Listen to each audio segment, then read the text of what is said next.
Bonjour, je suis Esther Lauber. Combien coûte la vente de biens immobiliers aux vendeurs? C'est le sujet de cette vidéo. À Genève, c'est l'acquéreur qui paye les frais d'acquisition. Dans la plupart des cantons suisses, les frais d'acquisition sont partagés entre l'acheteur et le vendeur. Le vendeur doit payer les frais suivants, dont certains sont compris dans la commission de courtage.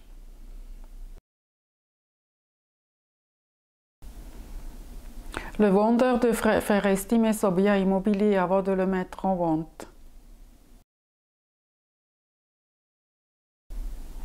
Les frais de dossier comprennent le travail de rassembler les informations importantes, de faire des photos et éventuellement une vidéo et de constituer un dossier de vente. Le temps, c'est de l'argent, donc il faut compter les heures de travail. Il faut chercher et acheter les extraits du registre foncier et du cadastre. Les extraits complets sont fournis uniquement aux propriétaires ou contre présentation d'une procuration. Il faut compter entre 100 et 150 francs pour ces extraits pour une villa. Les frais de commercialisation comprennent entre autres les frais d'annonce online et offline, les frais d'expédition des dossiers, des photocopies, des téléphones, les frais de déplacement et les visites, etc.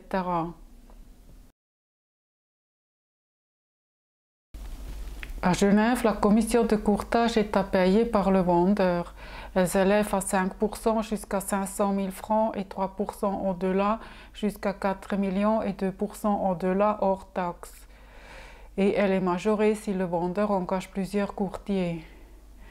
Si vous désirez avoir plus de renseignements sur le contrat de courtage et les commissions, je vous suggère de voir ma vidéo sur le contrat de courtage.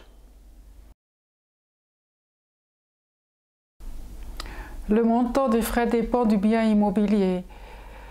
Un décompte acheteur-vendeur est plus complexe pour un immeuble locatif ou un portefeuille immobilier que pour une villa.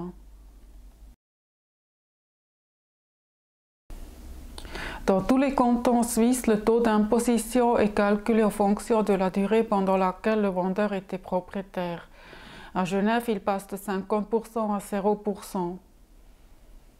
Si vous désirez avoir plus de renseignements comment il faut calculer les impôts sur le bénéfice immobilier à Genève, je vous suggère de voir ma vidéo sur YouTube ou mon article sur mon site internet.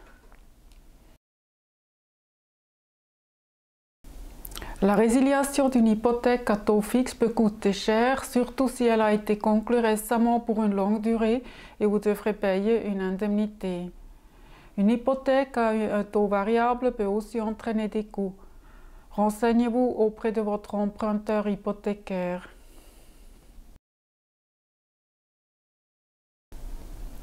Si la propriété reste longtemps sur le marché, les frais de commercialisation augmenteront et le prix de vente diminuera.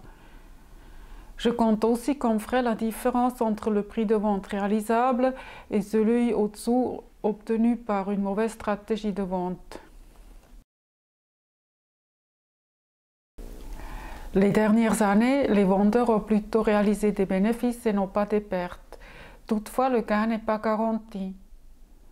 Dans le passé, à la fin des années 80, quand les taux hypothécaires montaient en flèche et les prix diminuaient, j'ai rencontré plusieurs propriétaires qui avaient perdu de l'argent dans l'immobilier. Ce n'est donc pas impossible et ça doit être mentionné. Les propriétaires qui avaient gardé longtemps leur bien immobilier, qu'ils avaient bien entretenu, risquaient moins de perdre de l'argent.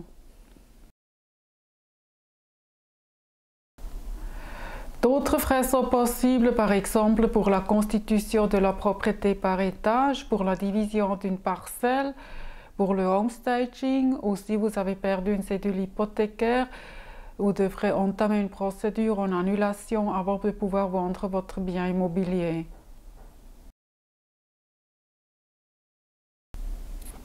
Les frais de vente dépendent surtout de la complexité du dossier, de la durée de commercialisation, des frais de résiliation d'hypothèque, du bénéfice immobilier et de la commission de courtage. Certains frais sont pris en charge par le courtier.